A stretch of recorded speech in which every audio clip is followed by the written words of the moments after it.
오늘의 말씀은 히브리서 12장 1절에서 3절 말씀입니다. 히브리서 12장 1절에서 3절 말씀입니다.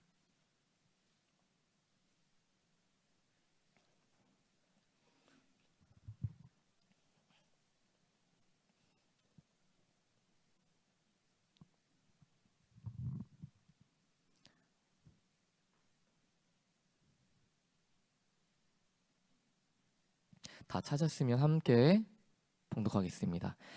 이러므로 우리에게 구름같이 둘러싼 허다한 증인들이 있으니 모든 무거운 것과 얼매이기 쉬운 죄를 벗어버리고 인내로써 우리 앞에 당한 경주를 하며 믿음의 주요 또 온전하게 하시는 이인 예수를 바라보자. 그는 그 앞에 있는 기쁨을 위하여 십자가를 참으사 부끄러움을 개의치 아니하시더니 하나님 보좌 우편에 앉으셨느니라. 너희가 피곤하여 낙심하지 않기 위하여 죄인들이 이같이 자기에게 거역한 일을 참으신 이를 생각하라. 아멘. 이렇게 매주 수요일 오전을 귀한 시간을 하나님 앞에 구별하여 나오시고 이렇게 예배 자리에 나오신 성도님들께서 하나님께서 놀라운 은혜와 축복으로 함께 하실 것을 믿습니다. 21세기를 살아가는 이 시대는 현대인에게는 정말 시간은 금이라는 표현을 많이 합니다. 특히 공부하는 수험생들이나 데드라인을 코앞에 둔 직장인들에게는 1분 1초가 정말 금과 같이 느껴질 것입니다. 특히 자녀가 중고등부 학생이거나 이미 자녀가 수험생 시절을 보낸 부모님이시라면 잘 아실 텐데요. 고3 수험생들은 시간에 대한 압박감을 정말 많이 가지고 있습니다. 시험 한 번에 12년 동안 공부했던 것을 공부의 성패가 한 번에 결정되는데 얼마나 불안하고 떨릴까요? 저도 믿음이 적었던 이 고3 수험 시절에는 이 시간에 대한 압박을 정말 많이 받았습니다. 특히 저는 주일이 끝나가는 저녁 무렵만 되면 매번 드는 생각이 있었습니다. 이 시간에 다른 애들은 열심히 공부하고 있겠구나. 나는 지금 공부도 못하고 있는데 어떡하지? 하고 말이죠. 중고등부 예배만 드리는 것뿐만 아니라 한 주간 수요 예배, 금요 예배, 토요일 중고등부 예배, 그리고 주일 오전, 오후 예배까지 드리고 나면 제 마음속에 드는 생각은 큰일 났네. 남들보다 몇 시간을 공부를 못했는데 이 시간에 남들은 영어 단어 100개를 더 외웠을 텐데 큰일 났다. 이거 어떡하지? 이렇게 뒤처진 걸 나는 또 어떻게 따라잡아야 될까? 이런 생각이 제 머릿속을 떠나지 않았습니다. 초중고 내내 사교육이라고는 영수학원 1년을 다닌 게 전부였던 저로서는 남들은 전문 과외 선생님이 여럿 붙고 또 방학 때는 기숙학원까지 가는 주변 친구들과 경쟁하기 위해서는 제 스스로는 피 터지게 공부하며 해도 따라잡기가 힘들었습니다. 그래서 한 주간 많은 예배를 드리고 가면 뭔가 마음속에 손해를 보는 것 같고 때로는 우리 아버지가 목사님이 아니었다면 우리 집이 교회랑 가깝지 않았다면 하면서 어린 마음에 가끔은 예배를 가지 않고 공부하고 싶었던 마음도 들었습니다. 정말 시간이 부족하고 여유가 없더라도 이렇게 금과 같은 시간을 쪼개어 하나님께 드리고 예배하는 것, 더 나아가 공동체 안에서 봉사하고 희생하는 것들, 이 모든 것이 너무 기쁘고 행복하지만 때로는 인간적인 생각으로 인해 이해관계를 계산하고 줄다리기를 하는 제 모습을 발견하기도 합니다. 오늘 본문에서는 성경은 우리에게 올바른 신앙이 무엇인지 가르치고 있습니다. 하나님께서는 그의 독생자 예수를 이 땅에 보내셨고 예수님께서는 아무런 대가 없이 지극히 낮은 자의 모습으로 오셔서 우리를 위해 십자가에 못 박히셨습니다. 그리고 부활하셨습니다. 예수님께서 인류를 구원하신 이 십자가 사건은 우리에게 대가 없이 주신 은혜입니다. 성경 어디에도 구원을 받기 위해 우리의 어떤 자격이나 희생의 대가를 요구하지 않습니다. 요한복음 1장 12절 말씀에 영접하는 자 곧 그 이름을 믿는 자들에게는 하나님의 자녀가 되는 권세를 주셨으니 라고 말씀하고 있습니다. 길이요 진리요 생명이신 예수님을 믿기만 하면 우리는 구원을 얻을 수 있다는 것입니다. 요한복음 3장 16절에도 말씀하신 것처럼 하나님께서는 독생자를 이 땅에 주시기까지 우리를 너무 사랑하셔서 독생자를 이 땅에 내어주셨습니다. 그런데 이렇게 놀라운 구원의 은혜 이후에 하나님께서 우리에게 주시는 축복은 우리가 거저 받는 것이 아닙니다. 쉽게 말해서 구원은 공짜로 받는 것이지만 그 이후의 축복은 공짜가 아니라는 것입니다. 아무것도 하지 않은 채 그저 하나님의 축복을 바라는 것은 기복신앙과 다를 바가 없습니다. 우리는 하나님께 먼저 대가 지불해야 합니다. 이것은 성경 전체를 흐르는 관통하며 흐르는 하나님의 섭리이기도 합니다. 믿음의 조상 아브라함은 축복을 주시겠다는 하나님의 말씀을 믿고 순종하여 익숙하고 편했던 본토 친척과 아버지의 집을 떠나 약속하신 땅 가나안 땅으로 나아갔습니다. 그런데 축복은 바로 이루어지지 않고 가나안 땅에서 기근을 겪고 애굽에 갔다가 아내를 여동생이라 소개하며 온갖 수모를 당하여야만 했고 조카 롯을 위해서 목숨을 걸고 전쟁에 뛰어들기도 해야 했습니다. 그리고 마지막으로 자신의 아들을 하나님께 드리고자까지 순종하는 모습을 보이고 나서야 그제서 하나님께서는 그 순종의 믿음을 보시고 그 아브라함의 자손에게 축복을 주셨습니다. 하나님께서 때로는 말씀하시지 않고 앞날의 축복을 위해서 미리 예비하신 것들을 이루시기 위해서 시련과 고난이라는 대가 지불을 하게 하십니다. 성경의 위대한 선지자 모세는 애굽의 종노릇 하던 이스라엘 민족 요게벳의 아들로 태어났지만 태어난 지 3달 만에 나일 강가에 띄워지게 되고 파라오의 딸에게 건져져 애굽의 왕자로 자랐습니다. 왕자라는 신분을 가진 이 모세는 평생을 편하게 떵떵거리면서 살 수 있었겠지만 하나님께서는 그를 쓰시고자 미디안 광야로 보내어 40년 동안이나 그를 훈련하고 연단시키셨습니다. 그리고 나서 떨기나무 아래에서 요 모세를 부르시고 출애굽이라는 위대한 사역의 리더로 세우셨습니다. 이처럼 하나님의 택함을 받고 축복을 받는 성경의 많은 인물들을 하나하나 살펴보면 삶은 각자의 모습은 모두 다르지만 공통적으로 시련과 고난, 즉 대가 지불을 하게 하셨습니다. 하나님께서 한 사람을 사용하시기 결정하셨다면 그 하나님께서 쓰시기에 합당한 자로 만들기 위해서 여러 훈련과 여러 연단의 과정을 거치게 하십니다. 예수님께서도 본격적인 공생애를 시작하기에 앞서서 40일 동안 광야에서 금식하며 시험을 받으셨습니다. 그런데 그렇기 때문에 우리도 하나님을 하고 하나님의 나라의 확장을 위해서 쓰임받기 위해서 주의 도구로 쓰임받기 위해서는 대가 지불하는 신앙의 자세가 필요한 것입니다. 오늘 본문은 히브리서 12장입니다. 이 신약 성경의 히브리서는 공동서신으로 불리는 일반 서신들 중에서 가장 앞에 위치한 서신입니다.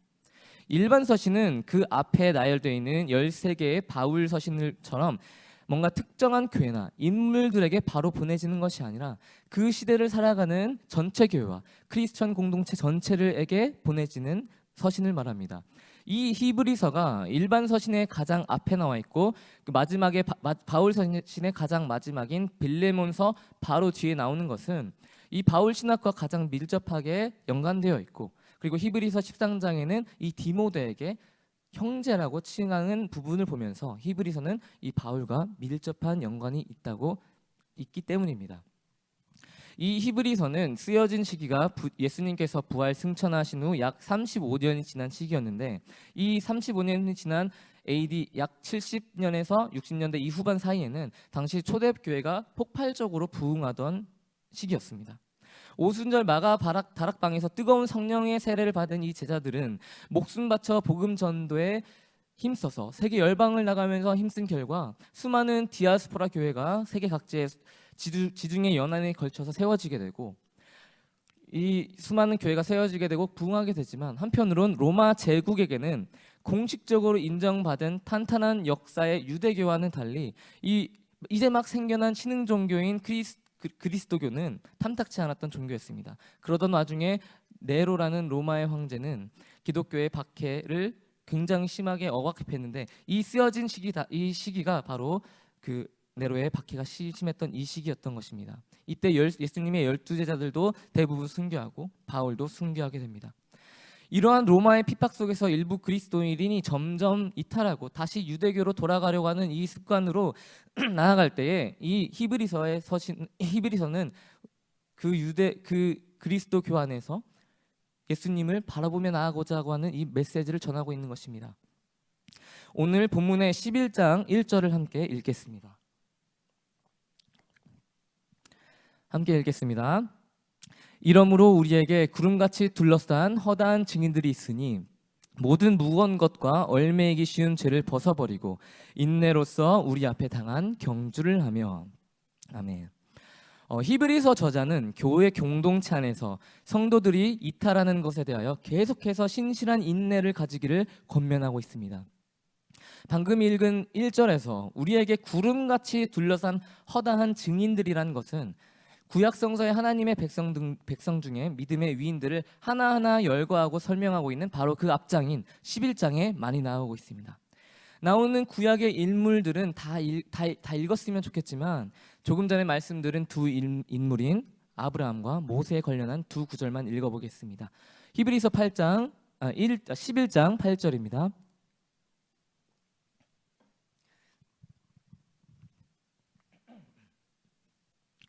함께 읽겠습니다. 믿음으로 아브라함은 부르심을 받았을 때에 순종하여 장래 유럽으로 받을 땅에 나아갈새 갈 바를 알지 못하고 나아갔으며. 아멘. 그리고 11장 24절에서 26절입니다. 읽겠습니다. 믿음으로 모세는 장성하여 바로의 공주의 아들이라 칭함받기를 거절하고 도리어 하나님의 백성과 함께 고난받기를 잠시 죄악의 낙을 누리는 것보다 더 좋아하고 그리스도를 위하여 받는 수모를 애굽의 모든 보화보다 더 큰 재물로 여겼으니 이는 상 주심을 바라봄이라. 아멘. 아브라함은 자기의 갈 길을 알지 못했지만 장래에 유업으로 받을 땅을 받을 것을 믿으며 그 믿음으로 나아갔습니다. 모세도 공주의 아들이라 칭함받기를 거절하고 받는 수모를 애굽의 모든 보화보다 더 큰 재물로 여기며 상 주시는 그리스도를 믿는 믿음으로 나아갔습니다. 그 외에도 성경의 많은 인물들은 하나님께 크게 쓰임받고 축복을 받기 이전에 시련과 고난이라는 대가 지불을 했습니다.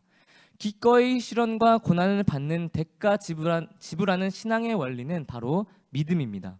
우리는 하나님이 약속하시고 보여주신 축복과 그 사명의 길을 위하여 기꺼이 믿음으로 대가 지불하는 신앙을 가져야만 합니다. 대가 지불이라고 하면 뭔가 금전적인 것, 물질적인 것으로 여겨질 수가 있는데 우리의 신앙에 있어서 대가 지불이라는 것은 금전적이고 물질적인 것이 아니라 하나님 앞에 내 것을 기꺼이 내려놓고 온전히 헌신하고자 하는 마음입니다. 즉 아브라함이 편하고 익숙했던 하나님 땅을 기꺼이 내려놓고 하나님 말씀 앞에 순종한 것처럼, 그리고 모세가 왕자의 지위를 포기하고 내려놓고 40년 동안 광야의 생활을 한 것처럼 내 자신을, 나의 것을 내려놓고 나의 욕심과 생각을 내려놓고 하나님의 말씀을 따르는 것입니다. 그렇게 했을 때 하나님께서 더 큰 축복으로 채워주시는 분임을 믿습니다. 이러한 대가 지불하는 신앙은 단순히 축복에 대한 믿음으로 끝나는 것이 아니라 더 나아가 바로 예수 그리스도의 십자가를 바라보는 믿음에서 나옵니다. 오늘 본문 2절을 함께 읽겠습니다.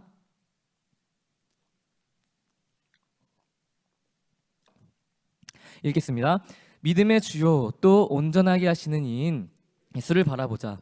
그는 그 앞에 있는 기쁨을 위하여 십자가를 참으사 부끄러움을 개의치 아니하시더니 하나님 보좌 우편에 앉으셨느니라. 아멘. 아무 흠 없으신 예수님께서는 우리 죄를 위하여 어린 양이 되어 십자가에 못 박히셨습니다. 죽을 수밖에 없는 우리를 위해 모진 고난과 고통을 참으셨습니다. 십자가 형벌은 예수님 시대의 인간이 받을 수 있는 가장 큰 육체적 그리고 심리적인 고통의 형벌이었습니다.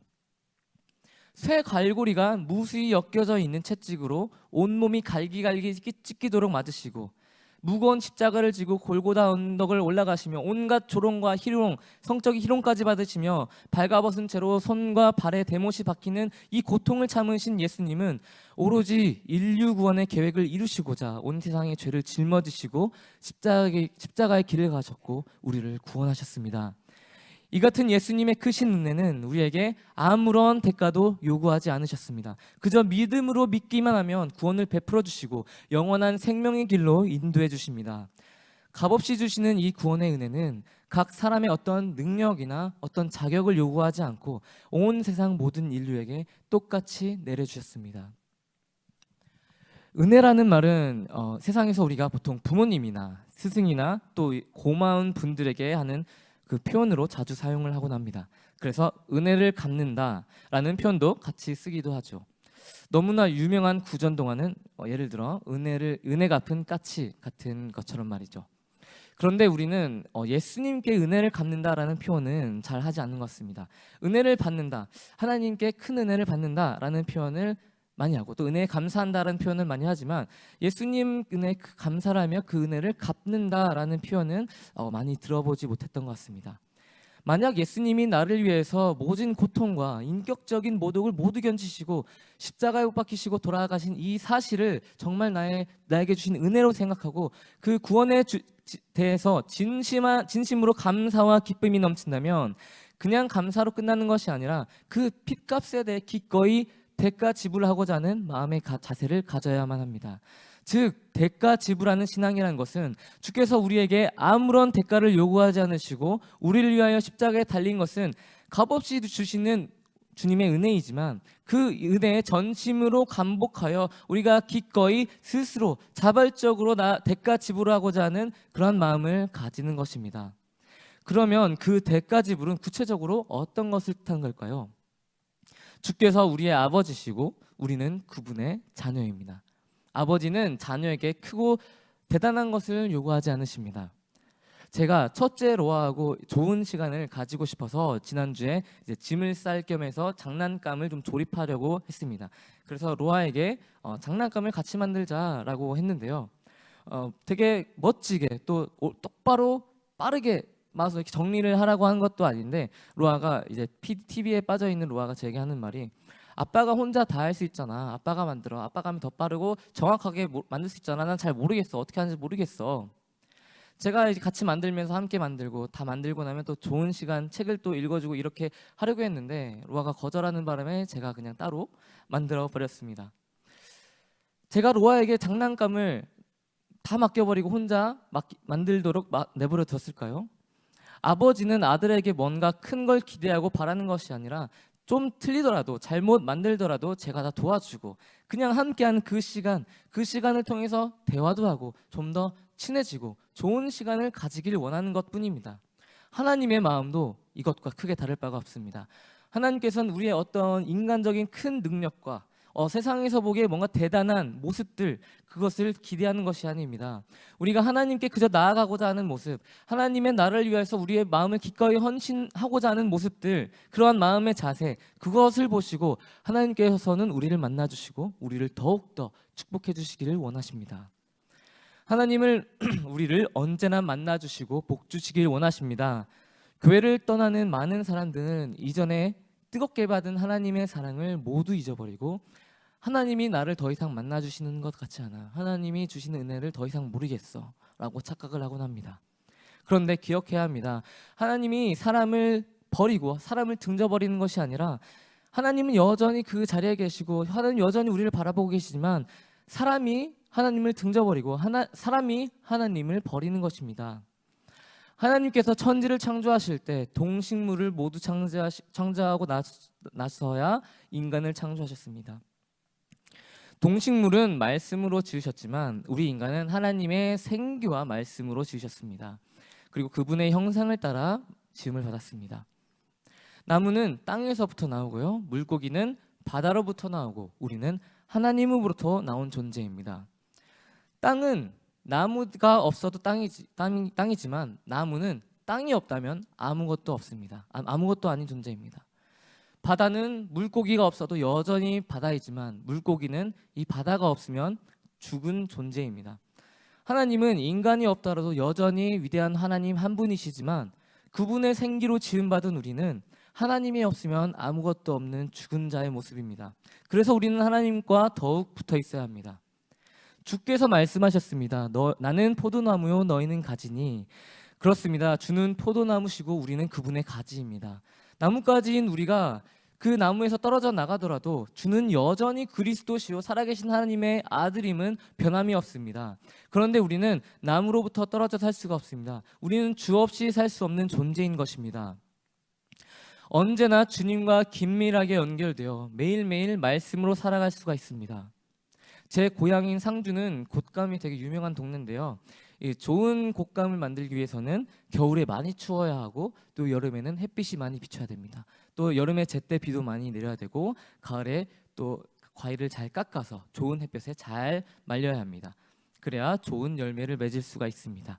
이처럼 좋은 열매를 맺기 위해서는 많은 과정과 손길이 필요하고 때로는 추운 겨울과 비바람도 있어야 합니다.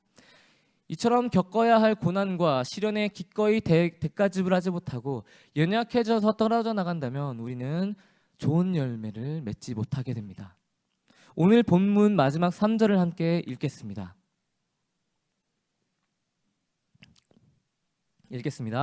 너희가 피곤하여 낙심하지 않기 위하여 죄인들이 이같이 거역한 일을 참으신 일을 생각하라. 아멘. 대가 지불하는 신앙은 또한 자기의 십자가를 짊어지는 신앙입니다.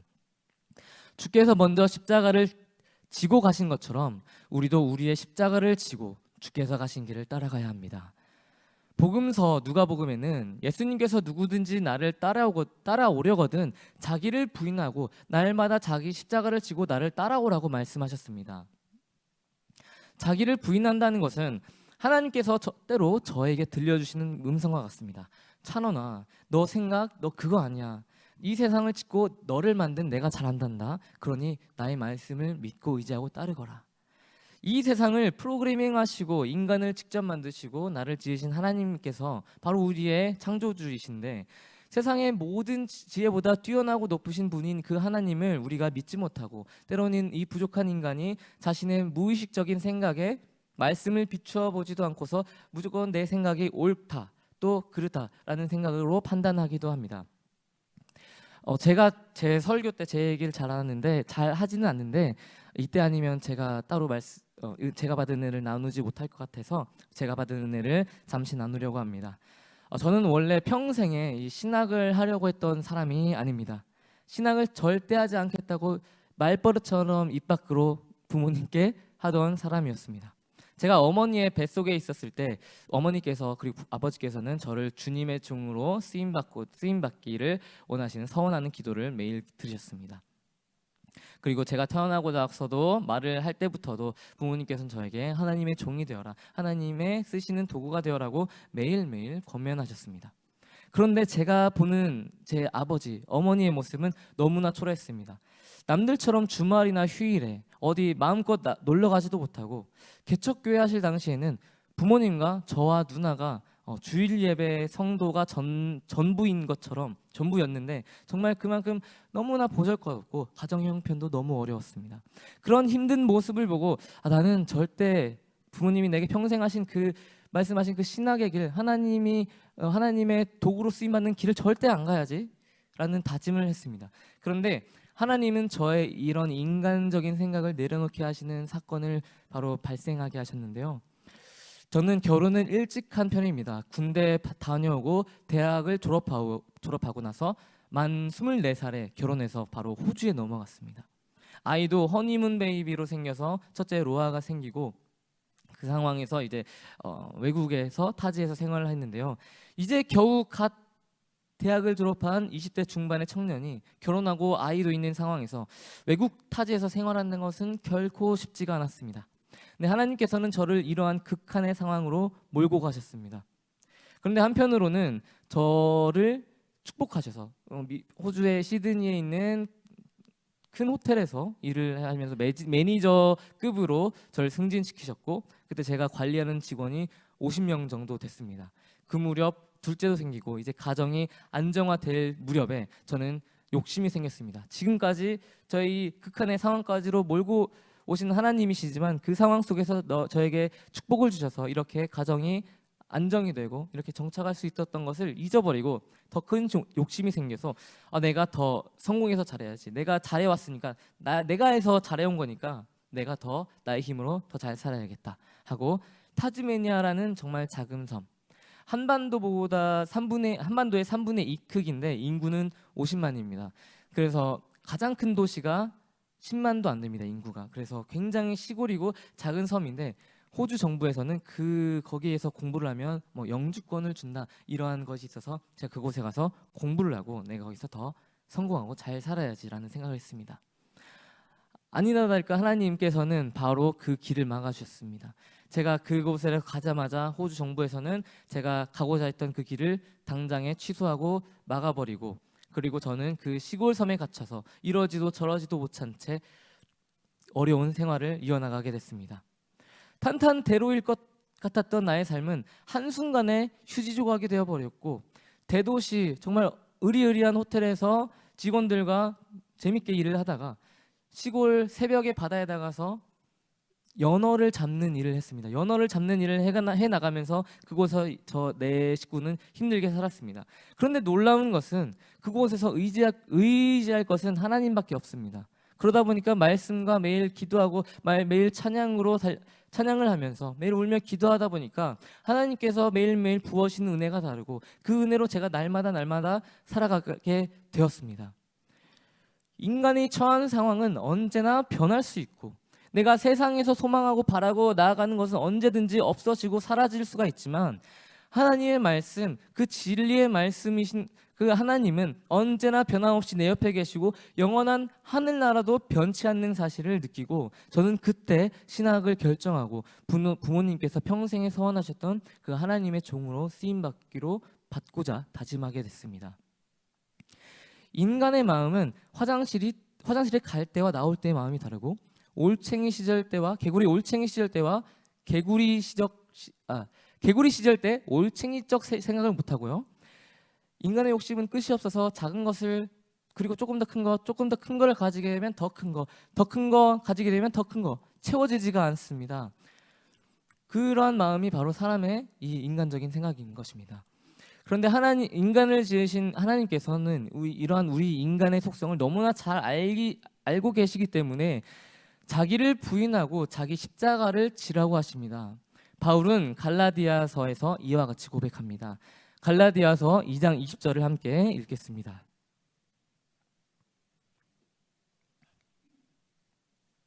함께 읽겠습니다. 내가 그리스도와 함께 십자가에 못 박혔나니 그런즉 이제는 내가 사는 것이 아니요 오직 내 안에 그리스도께서 사시는 것이라. 이제 내가 육체 가운데 사는 것은 나를 사랑하사 나를 위하여 자기 자신을 버리신 하나님의 아들을 믿는 믿음 안에서 사는 것이라. 아멘.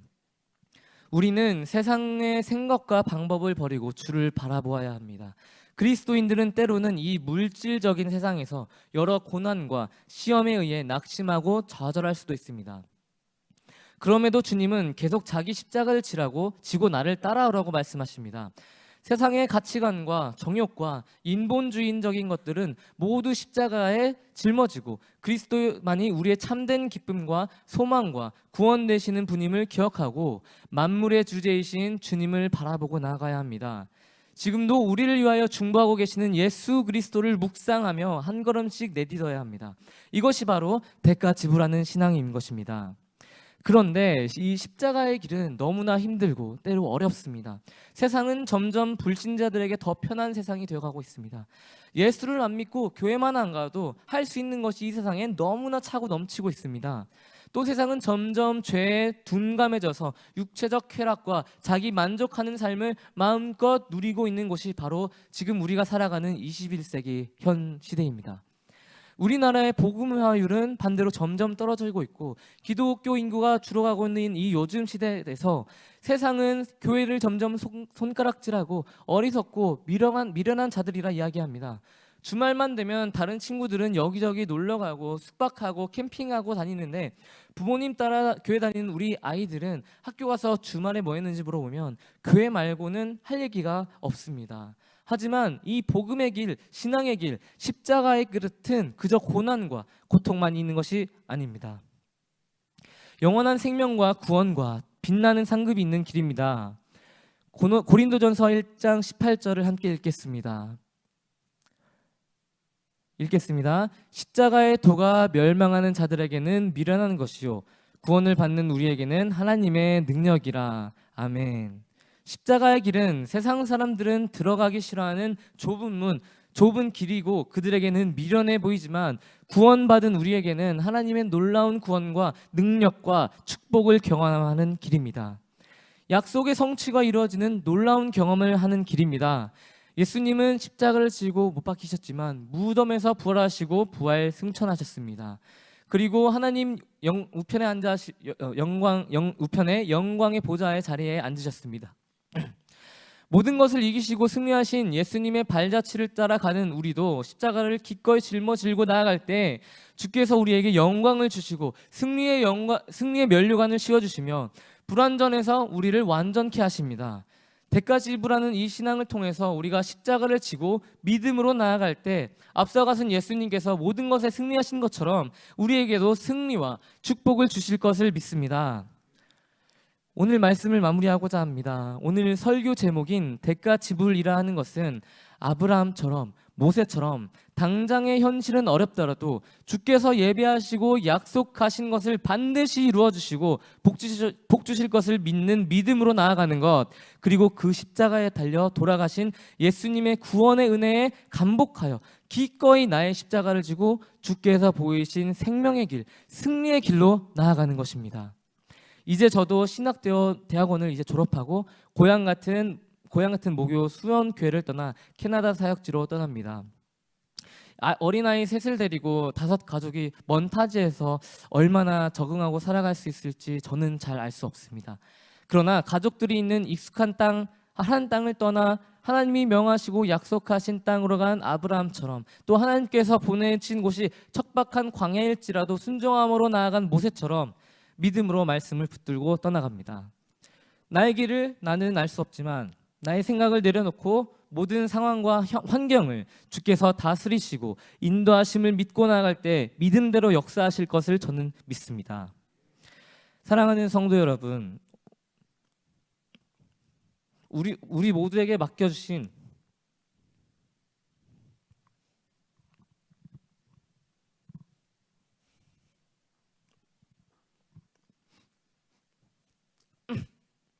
죄송합니다.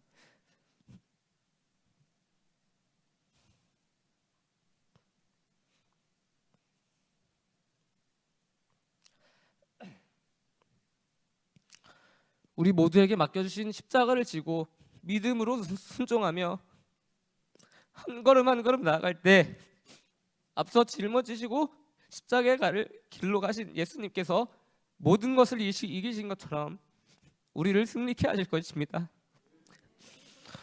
주님은 우리를 고아와 같이 내버려 두지 않으십니다. 지금 겪는 시험과 고난이, 이 시험과 고난을 기꺼이 대가 지불하여 이 길의 끝에서 잘했다 칭찬하실 승리의 면류관을 주실 예수님을 바라보고 나아가는 믿음을 가지는 우리 모두가 되기를 예수님의 이름으로 축복합니다.